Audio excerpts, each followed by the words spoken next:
Keep it pyro. This Monday night, you're checking out Pyro Radio with me, Jay Fresh, and I've got a very, very special guest on the phone line. I'm trying to work out exactly when it was that I last saw her, and I'm just embarrassed at myself. But we've got LAUGHTA on the phone line. What's happening, girl? Hi! Thank you for having me. No, thank you, man. It's great to have you here on the phone. And like I said, I was caught in two minds about when I last saw you properly. Yeah. It was either BBC Introducing or or it was your Camden Assembly show. Maybe, do you know what? It was probably BBC Introducing because that was after my Camden Assembly show. Yeah. So that was then. Oh wow, you actually, yes, you say that Camden Assembly. I was actually looking at some footage the other day of that. And some photos, so that's crazy. Like, I don't even know how I met you. I just know your energy is great and you're good at what you do. Oh, thank you very much. For a minute then, I thought you were saying, yeah, you DJ'd for me and it was a very forgettable set. Do you know what I mean? Put that one right out of my mind. But no, man. I have such a fish memory. I had to recap who was there, who did what. Like, it was a long time ago, you know. So, but when I looked, I was like, oh my God, this was amazing. And do you know what? I likewise, I was looking through some footage online and bits and pieces, and it was like 2018. So that seems like an extremely long time now. Yeah. So for you, show-wise, how is your approach to things moving forward? Are we going to see another headline show from you this year? Do you think we're going to squeeze one off? I was planning to do one this year, but I think I'm going to just do it early next year and start one off from then, just because of the way things are at the moment, and I just want to be sure. And I feel like next year there'll be a bit more clarity. But I have done shows, I have done a headline show where I headlined with Lioness and Queenie in Bexhill at a festival. That was really nice. It was kind of felt like female empowerment and just good energy, really. But that was a socially distanced event. But nevertheless, it still went really good, and we were able to smash our performance and end it with a set on high energy. Sick. Oh, I expect nothing less from you, man. But like we said, it's great to connect with you here on the Pyro Show. So you are someone who, in terms of your like visibility online and how you kind of present yourself, you strike me as someone who always has great energy, but someone who kind of seemingly has no fear. In that, I feel you're very comfortable showing your personality online, whether it's clips of you dancing around at your radio show or you working on beats in the studio and doing bits and pieces like that. Have you always felt comfortable kind of really putting yourself out there on social media? That's a good question, and one I don't think I've ever been asked before. I think before, I used to be a free spirit, and when I first started doing music, I kind of lost confidence, to be honest. And then I was like, hold on, this is all in my head. So I've deliberately just been let go of any thought processes that I felt that were self-sabotaging, and just was like, no, this is who I am. Be my authentic, true self, and why not show it to the world to hopefully encourage others to be who they are and not feel they have to constantly be perfect in the public eye.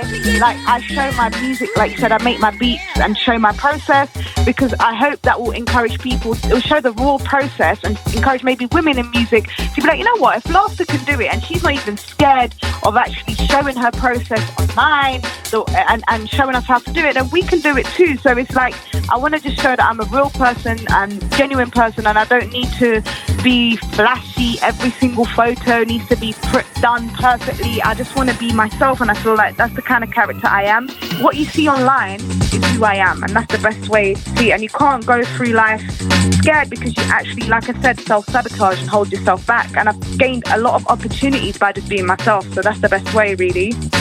You know what, that's such a sick answer, man. Like, I love that energy. I love that you just do your own thing, because what I often end up having conversations with people about is what I call the fear of failure. And people, we've all been guilty of it, I think, myself included, where you overthink, but what if it doesn't work, or what if it's perceived a certain way, or whatever. But you get to that point that's quite kind of cathartic, and you're like, I'm just doing this now. So if you like it, great. If you don't like it, that's okay. But I'm doing me, and it's great to hear that in your own words, man, about how you approach it. I love that. Thank you. I love that, man. So you've touched a little bit there on kind of female empowerment and putting yourself out there. You know, it's no surprise that we live in such a male-dominated kind of society and industry as well, without doubt. So the work that Women in Control and the people involved in that powerful movement doing some great work. There was a report that came out very recently. Have you had a chance to go through that? Was there any kind of information or anything that really kind of stood out to you or kind of really struck a chord? Yeah, I think all the work that Women in Control have been doing throughout lockdown has been so good, and I've been involved in some of it, you know, like in the recent report I've even helped in the background, done little bits and bobs, and because I just like to be involved in things that are actually driving change. But Nadia, the founder of Women in Control, she has done an amazing job in addressing the issues to do with boards and the lack of women in senior positions, and that really does tumble down into someone like an artist myself, because if we don't have someone representing up and representing women in higher places, we are, as artists, as, you know, producers, whoever, as women in the industry, you are going to get forgotten about, and it has been happening. Like, everything, I believe, does start from the top. So she's addressed some really important points and findings. There has been some improvement from her last report, because she found the results were awful then. There were hardly any women, and in particular black women, and then now she's realised there's been some changes on boards, and she's continuously working with them. So I'm grateful. I even took part in a radio report, kind of looking at issues, presenters' experience, and I've been part of that alongside people like Katie Goldin and, you know, other people, and that's been really great to just feel like I'm doing something that's driving change or being part of it in the background, really. Yeah, man, and it's interesting, the fact that I picked out from that report that really struck a chord with me is probably the one you just mentioned there, that one of the slides that was sent over saying that CEOs remain unchanged in 2021 at 27% or 3 as females, and I was just like, that's just absolutely crazy.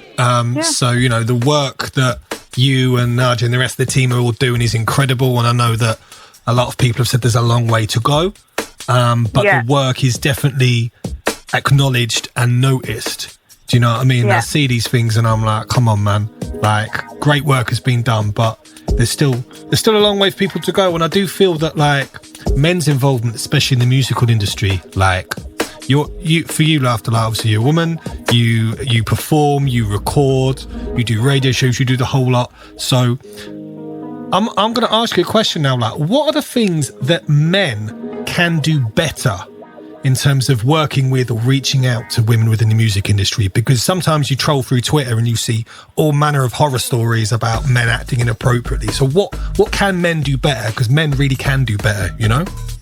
Yeah, I think it's good that you're asking that, because the thing is, what women like myself are trying to do is not generalise to all men, and it's not men's fault, you know. So that's one thing we want to bear in mind. It's about this collaborative effort. We don't want to be divided. We want, like, the men to raise awareness, like yourself, by even bringing up the questions now, being aware of the problems, and being like, and not kind of ridiculing women that, for instance, who have spoken on sexual abuse, and because a lot of men might be like, she's lying. Actually not encouraging other men to be abusive towards women, and being like, oh, you've heard this story, maybe online to say, I'm a man and I don't condone this kind of stuff. Or, you know, if someone is like in your position as a presenter, just whatever voice you've got, being like, you know what, we've already had a male artist being interviewed, let's bring on a female artist. It's about constantly bringing in women and trying to gain equality, because it is, when we say a male-dominated scene, what we mean by that is all the men are in the most strongest positions. So they're constantly, I don't know if it's unconscious bias, but it's constantly the other male artists get more opportunities and stuff like that thrown at them compared to women. So it's literally about just raising awareness, and online when they're saying who's the best rappers, not just saying men, saying, okay, we've got some women too, who's the best producers, we've got women. It's constantly thinking and being aware that there is an issue at hand, and be like, yo, don't forget the ladies, they exist and we need to respect them. Yeah, Definitely, man. Well, again, this is one of the reasons that I want you on the show. Obviously, we're going to talk about your new music in a sec, but was to have this conversation and get, you know, the attitudes and get, you know, the heartfelt feelings from you rather than, you know, other people saying this. Like I said, a lot of dismissiveness happens, I feel, about things, or things aren't that bad, or people are just complaining. It's like, well, no, that's not the case. That's why we have you on the show. We ask these questions. We get those great answers from you that hopefully can strike a chord of people listening, and then realise, do you know what? Maybe they do need to adapt their behaviour, or do you know what? Maybe they need to bring up or pull up their boy when they're behaving or saying things in a certain way rather than just laughing it off. And, you know, I've lost kind of friends over certain things. I'm like, well, these things are wrong, man. And people think you're just too opinionated, or they think you're trying to curry favour, and you're just like, well, nah, like if the energy's not right, then, do you know what I mean? Exactly. we cut you off. But, we've touched on radio right there a few times. So I'm going to ask you, as a radio presenter yourself, how do you approach your kind of selection and programming when it comes to your radio shows? Because they're sick. One of the reasons I actually started doing radio was stemmed off a report Nadia, Women in Control, were involved in, which showed that women were not getting airplay. I think it was something like 20% like women, 80% men. Don't quote me because that might be incorrect, but it was that big divide, you know? So I was like, you know what? I'm going to go on as an artist myself, and I'm just going to do my show 50-50. It's long, it takes time, it's time consuming, it's strenuous to even get women and reach out constantly, but I'm doing it every other week and I'm managing to get 50-50 because it's important that I'm using my platform as a woman to you know, give a platform to other women and just start erasing some of these, or helping be part of change. So it takes a long time. I reach out on social media, I look at hashtags for female rappers, I go to Spotify, check female rapper or singers, R&B, look at the playlist, and then now when I put my email out, because I think my show seems to be getting out there a little bit more, I'm actually getting sent a lot of music, so it's slightly easier. And with the playlisting my radio station's doing, they're actually there's a lot more women on there I'm seeing, so I'm able to select some from there as well. So yeah, it's been a great process really, and I just kind of see what's going on and be like, you know what, this girl's doing a lot right now, she deserves the limelight. I like supporting up and coming women who may not be getting the support they should. Wicked. No, I love that energy, man. And like you said, if the show's picking up pace and you're getting your inbox is just full of emails, full of tracks from people, I know how it goes. That's a really good sign that people are connecting, they're recognizing what you do and kind of you know, reaching out to you. But how frustrating is it when you get sent music that are not radio edits? Talk to me. Please don't send. You already know Jay Fresh, they send you and I've had some that I've sent and says radio edit. I listen and it's still got a swear word in. I'm like, this is not a radio edit. It's really irritating. Or just in general, don't send songs when you're not ready. Like, in general, make sure you listen to your song. Is it radio ready? Go and compare it to other songs. If not, don't leave a bad taste, because I'm someone that will give opportunities to anyone as long as the song's good, you know? So that's the kind of thing. It's like some people rush and just want to send any song really, but yeah, and it's not really ready, you know? Yeah, totally, man. I did ask you that question like with a mischievous look on my face here in the studio, because I know it's like one of those things as presenters, we go, talk about radio edit. She'd be like, oh, I was sent a radio edit. I press play, and after 3 seconds, the person started swearing. And I was like, what even is this, man? Do you know what I mean? But yeah, we haven't got time to cut. I certainly don't have time to be editing. If you want to pay me, I'll edit you. That's what I said. But I am not sitting there editing in my free time because I've got no free time, literally. So. No, man, I hear that. And that's something that to anyone listening into the show right now who's sending out tunes or contacting radio stations and DJs and whatnot, like, just put that little bit of effort in and think about making it as easy as possible to send your music. So radio edits, by which we mean there's no profanities in there. They're appropriate to be played on radio. They're the kind of thing that your mum would hear and she'd be cool with that. That's the kind of vibe that we're going for. Exactly. Yeah, man. But let's move on to music right now. Of course, the new release, BRB, the EP, is out right now. 6 tracks of flavour. Congratulations, man. And a great example of you showing all your skills from recording, writing, mixing, mastering, a bit of production in there. How was the whole process for you? It was really good. Obviously, no one pictured we'd be stuck in such a pandemic and actually stuck at home, not allowed out of our homes. So I just was like, you know what, let me teach myself how to mix, how to produce. So I really stuck at it, and you know, each beat I did, each mix I did got better and better. You know, it took a long time, and I still do spend hours now practicing, researching, you know, because I'm self-taught. So I was like, no, I want to create this EP as well, to financially, for it to make sense as well, because if you're not recouping during a pandemic, you don't want to be spending loads of money. It just doesn't make sense. So I thought the biggest thing that would inspire me as a writer and actually want me to write is if I'm doing something driven by myself. And I called it BRB because that year I didn't release music until now, because I just went away. I wanted to strengthen my skills and just get stronger at what I do, and just teach myself how to mix, how to engineer, and release a body of work that represents me now. And you know, I wanted to have fun, I wanted to be cheeky where I could. And then obviously throughout the process I bumped into Wiley. He invited me to studio and was like, yo, play one of your beats, and he was like, I'll do a verse for this. I was like, I couldn't believe it. So that was like an amazing opportunity for me, you know. And it was meant to be a solo EP, so to get Wiley on there just took my EP to another level, really, and just raised my confidence in my producing, because he loved my beats, and he just kind of inspired me in that sense to just kind of keep going, really. Sick. I'm a big fan of people who have like the DIY attitude. It's a little bit cliched now, but like just getting out there, making stuff happen, and just getting out there and doing it and connecting with people and really pushing yourself, because that's when opportunities come around. So was that the first time you connected with Wiley? It was. I mean, I think we've spoken on Twitter briefly. But yeah, I literally just kept sending him. I said to him, "Can I have your email to send you beats?" I just kept sending him beats, and then he was like, "Yo, I need your number in the email." And he was like, and then he called me straight away and went, "Listen, I've come studio. I need you in studio." I was like, you know how he's like, he's literally just so sporadic, spontaneous. So I was like, okay, cool. So I just went there, and it was just such good vibes. He was just working on his album, and everyone was in there just working. Like, it was just a great environment, man. It was good to see him in his work mode as well. A genuine guy, just, you know, and yeah, like got me doing a few tunes and stuff like that. So it was just a great opportunity, really, for me. It was like the cherry on the cake. Like you said, I DIY'd my whole EP, mix mastered it, produced 2 of the tracks.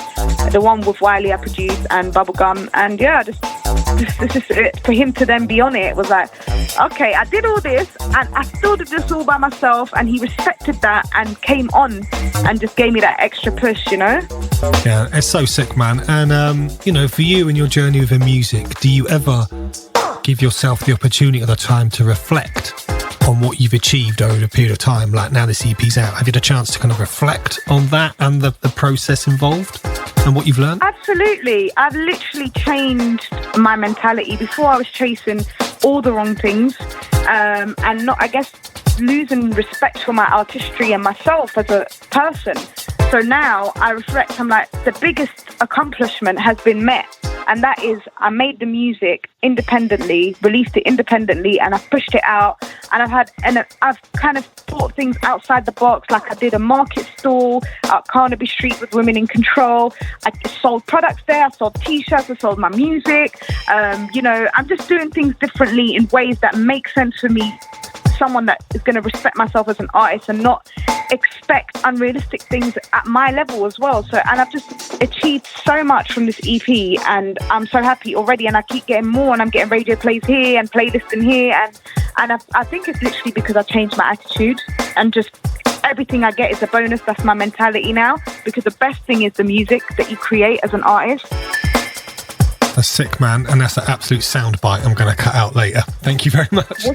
You're welcome. You've done that. It's done. But listen, thank you so much for joining us here on Pyro today. But before you go, I've got your whole EP right in front of me. So I want you to pick the track that you'd like us to play right now, and I'll do just that. Okay. Well, thank you so much, Pyro Radio and Jay Fresh, for having me. Like, it's been a blessing. Check out BRB EP. It's on Bandcamp. It's going to go on Spotify and everything soon. And yeah, from my EP, why not play Where You Gone? Because I feel like that kind of sums up the whole EP, really.